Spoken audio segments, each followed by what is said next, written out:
नमस्ते friends, gardening with वंदना में आपका स्वागत है। आज मैं आपको वाटर लिली के प्लांट्स दिखाऊंगी और इसमें फ्लावरिंग भी दिखाऊंगी। ये काफ़ी दिनों से लगा हुआ था, गर्मियों में इसमें कोई फ्लावरिंग नहीं हुई है, लेकिन बरसात जैसे ही आई है एक एक करके ऐसे इसमें फूल आने लगे हैं। तो इसे वाटर लिली कहते हैं। ये कमल का फूल नहीं है। ये मैं क्लियर कर दूं, कमल का फूल अलग होता है और ये वाटर लिली के प्लांट हैं। इनके जो पत्ते आप देखेंगे तो पत्ते भी इनके अलग अलग रहते हैं। बहुत ही खूबसूरत से फ्लावर होते हैं ये। अक्सर करके ये कभी शाम के समय खिलते हैं, पूरी रात अच्छे से खिले रहते हैं और सुबह के समय भी खिले रहते हैं। दोपहर में ये जो इसके फूल हैं वो बंद हो जाते हैं। तो अभी एकदम अर्ली मॉर्निंग का टाइम है और इस समय ये फूल खिले हुए हैं। वाटर लिली में देखिए एक ऐसे ऊपर स्पाइक निकलती है और उसमें ही फ्लावर लगते हैं। और इनके जो आप पत्ते देखेंगे तो इनके पत्ते देखिए बीच से कटे रहते हैं और जो लोटस के पत्ते रहते हैं, जो इसकी लीफ रहती है वो गोल गोल रहती है और इनके थोड़े पान नुमा रहते हैं और बीच से कटा हुआ रहता है। यही इनकी पहचान है और फ्लावरिंग में भी थोड़ा अंतर रहते हैं। तो बहुत सारे लोग इसे वाटर लिली को लोटस समझते हैं, पर ये वाटर लिली है, लोटस नहीं है। लोटस की वैरायटी अलग होती है। देखिए पत्ते इनके थोड़े थोड़े कटे हुए हैं और ये छोटी बकेट में लगा हुआ है, इसलिए देखिए इसके पत्ते छोटे छोटे हैं और छोटी सी बकेट में लगा के और बड़े कंटेनर में रख दिया हुआ है। और ये जो है ये लगभग 40-45 लीटर का एक बड़ा सा बकेट है और उसमें ही ये लगे हुए हैं एकदम। किसी इसके भीतर कोई अन्य प्लांट नहीं है। तो जो इनको लगाने का मैंने तरीका अपनाया है उसको मैं अब आपको बताती हूँ कि सबसे पहले तो किसी भी बहुत बड़े से टब में, जो भी 30 लीटर 40 लीटर के जो टब हैं उस तरह के टब में अगर आप लगाते हैं तो फ्लावरिंग श्योर है कि होती ही होती है। एक फूल इसमें आ चुके हैं और एक फूल देखिए अभी फिर खिला हुआ है। ऐसे एक एक करके ऐसे फूल इसमें आते हैं। तो इसमें सबसे पहले क्या करें कि आप जो सबसे नीचे की सतह है इसमें ड्रेनेज होल बनाने की ज़रूरत नहीं है। ये सॉलिड आप लें ताकि इसमें पानी रखना रहता है, इसलिए ड्रेनेज होल की ज़रूरत नहीं है।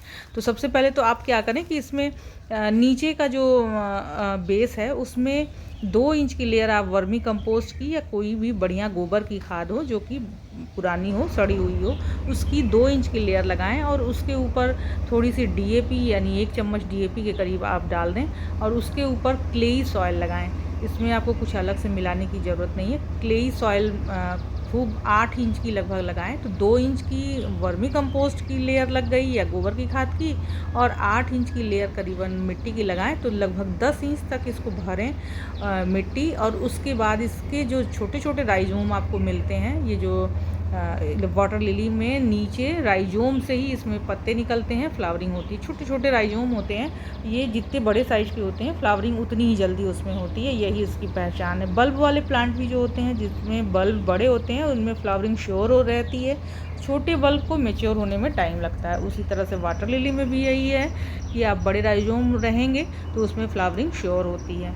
और एक बार एक पौधा केवल आप ले आते हैं, एक राइजोम ले आते हैं तो आप देखेंगे कि एक राइजोम से बहुत ढेर सारे बन जाते हैं। तो पिछले साल मैं लाई थी, इसमें कोई फ्लावरिंग नहीं हुई थी, खूब राइजोम इसमें बढ़े हैं और मैंने इसे अलग अलग जगह लगाया है। कम से कम ये 10 से 12 जगह मेरे यहाँ लगा हुआ है। लेकिन चूंकि छोटे छोटे कंटेनर में है इसलिए फ्लावरिंग नहीं है। ये कंटेनर बड़ा है इसलिए इसमें फ्लावरिंग है। अब इसकी सनलाइट की बात कर लेते हैं। तो इसे फुल सनलाइट चाहिए। अगर धूप नहीं है तो इसमें फ्लावरिंग नहीं होगी। तो आप इसको अच्छी, जहाँ 7-8 घंटे की धूप लगे, कम से कम 6 घंटे की धूप तो इसमें लगनी ही चाहिए, तभी इसमें फ्लावरिंग होती है। अब फर्टिलाइज़र की बात करें कि कैसे इसमें फर्टिलाइज़र देते हैं, तो फर्टिलाइज़र के लिए आप क्या करें कि कागज़ का टुकड़ा ले लें और उसमें थोड़ा सा एनपीके यानी कि लगभग 2 ग्राम के करीब एनपीके और आधा चम्मच डीएपी डाल करके और खूब छोटी सी पुड़िया बना लें और साइड में किनारे ही इसके मिट्टी में आप उसको दबा दें, वो कागज़ दबा दें, जिससे कि इसको पोषण मिलता रहेगा। और ये हमें हर महीने में एक बार करना है। महीने में एक बार करिए, उससे फ्लावरिंग होती है। और बरसात के दिनों में अगर कोई फर्टिलाइज़र नहीं देते हैं तो भी इसमें फ्लावरिंग अच्छी होती है। तो आप ये जो वाटर लिली के प्लांट हैं ये बहुत ही आसानी से लगा सकते हैं। मैंने इसमें अलग से कोई फर्टिलाइज़र नहीं दिया है। एक बार मैं बहुत पहले दी थी, लेकिन तब मई जून के महीने में फर्टिलाइज़र दिया था, लेकिन कोई, चूँकि इतनी ज़्यादा गर्मी थी कि इसमें कोई फ्लावर नहीं आए हैं। और अभी मैंने कोई फर्टिलाइज़र, लेकिन फिर भी आप देखेंगे तो इसमें फ्लावरिंग हो रही है। तो मौसम का भी है कि अच्छी बारिश हो रही है, मॉइस्चर अच्छा है, और जितनी धूप मिलनी चाहिए उतनी धूप भी मिल रही है, जितना पानी मिलना चाहिए उतना पानी भी मिल रहा है, इसलिए इसमें फ्लावरिंग भी अच्छी हो रही है। और फर्टिलाइज़र तो मैंने दे ही दिया था, वो एब्जॉर्ब कर लिया था। बस ये है कि मौसम अनुकूल होते ही इसमें फ्लावरिंग होनी शुरू हो गई है। इससे पहले भी एक फ्लावरिंग हुई थी, जो कि साइड में देखिए फूल सूखा हुआ है, और ये अभी ताज़ा ताज़ा हुई है। और जो ही मैं इसे हटाऊँगी फिर नई नई कलियाँ बनने लगेंगी। तो इसे थोड़े बड़े कंटेनर में जब लगाते हैं तो इसमें फ्लावरिंग पक्की रहती है। इसके अलावा ये बहुत ढेर सारे कलर वैरायटी में भी आता है। आप किसी भी कलर वैरायटी का, जो भी आपके बहुत जल्दी अवेलेबल नहीं हो पाता है, ये नर्सरीज पे बहुत कम देखने को मिलता है।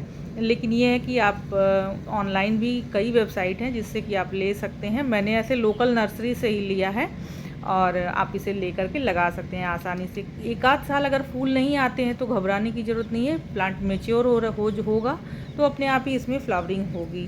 तो वाटर लिली को बहुत ही आसानी से आप अपनी टेरेस पे, अपनी बालकनी में लगा सकते हैं, जहाँ की तेज़ धूप आती है। आप प्लांट लगाने के शौकीन हैं तो इस प्लांट को भी आप लगा सकते हैं। इस तरह के एक्वेटिक प्लांट आपको अपने गार्डन में एक बार ज़रूर लगाने चाहिए, क्योंकि ये एक बार खिल जाते हैं ना तो आसपास का माहौल जो है बहुत अच्छा हो जाता है। तो आप वाटर लिली को भी अपने यहाँ जगह दें, और बहुत ईजिली आप इसको उगा सकते हैं। और लगाना कैसे है वो मैंने डिटेल में आपको बता ही दिया है, बहुत ही आसानी से ये उग जाते हैं। वीडियो अच्छी लगी हो, इन्फॉर्मेटिव लगी हो तो इसे लाइक ज़रूर करिएगा। मेरे चैनल में नए हों तो सब्सक्राइब भी कर लीजिएगा। नमस्ते फ्रेंड।